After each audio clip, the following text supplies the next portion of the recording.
ក្នុងទីងងឹងហើយដូចជីវិតរស់នៅក្នុងភាពអន់កាសេរីភាពនៅឯណាដួងចិត្តខ្ញុំស្រែកថាត្រូវការពន្លឺព្រះអង្គក្តីស្រឡាញ់របស់ទ្រង់បានរំដោះខ្ញុំឲ្យមានសេរីភាពដួងចិត្តខ្ញុំនឹងស្រែកថាព្រះសង្គ្រោះខ្ញុំអស្ចារ្យទ្រង់មាននាមថាយេស៊ូជាព្រះដ៏ពិនជាអង្គសត្វដ៏រុងរឿងជាម្ចាស់នៃទ្វីបលោកាគ្រប់ជាសង្ឃនឹងក្រោកឡើងឲ្យស្រែកប្រកាសថាព្រះយើងមានជ័យជំនះ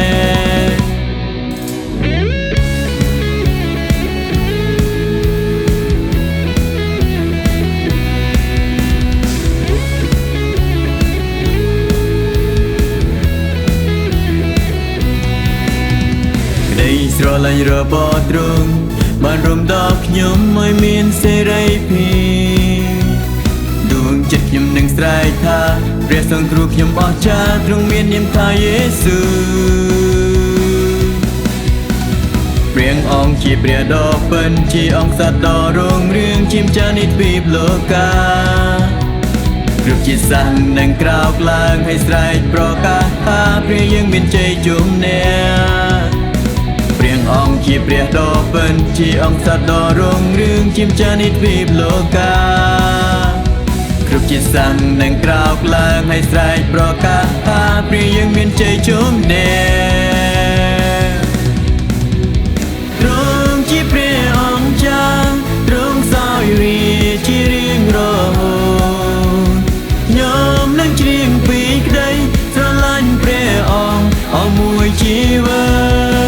តទ្រង់ជាព្រះអង្គចាស់ទ្រង់សោយរាជារៀងរហូតខ្ញុំនឹងច្រៀងពីក្តីស្រឡាញ់ព្រះអង្គអស់មួយជីវិត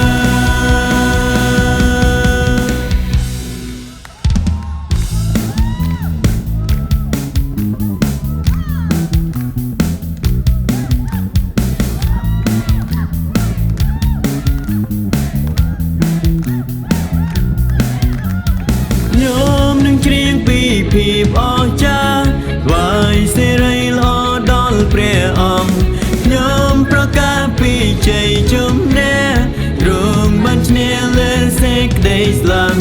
ខ្ញុំនឹងច្រៀងពីភាពអស្ចារ្យថ្វាយសេរីល្អដល់ព្រះអង្គខ្ញុំប្រកាសពីជ័យជំនះ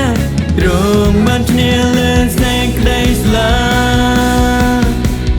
ព្រះអង្គជាព្រះដ៏ពិនជាអង្គសត្វដ៏រុងរឿងជាម្ចាស់នៃទ្វីបលោកា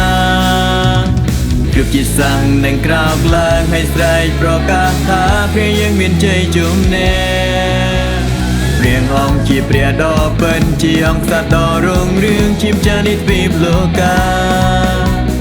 គ្រប់ជាសង្ឃនឹងក្រោកឡើងឲ្យស្រែកប្រកាសថាព្រះយើងមានជ័យជំនះជាព្រះអង្គចាស់ទ្រង់សោយរាជារៀងរហូត